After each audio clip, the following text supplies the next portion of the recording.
What is this? Right here, we put a stone. Stone and then what inside the foil? Stone. Stone. Okay. Tapos nagluluto pa sila ng tradition nila. What is that? Coconut cream? What is that? Ano? Puta, kailan na coconut cream. Puta, coconut cream. Okay. What kind of vegetable is this one? This one is the first one we remove it. The other one is still inside. With coconut cream. Yeah, later we put the coconut cream on top. Okay. Not yet. Again, what is the name? This one? Aigir. Aigir? Aigir.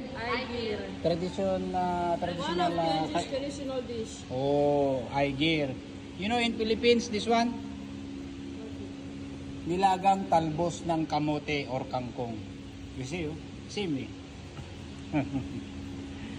Very nice Tinikman ko, ang sarap eh. Ang lasa niya parang talbos ng kamote talaga.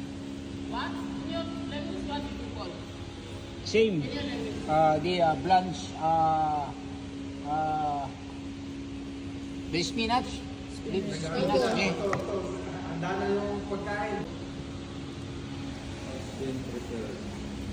And then barbecue, not finish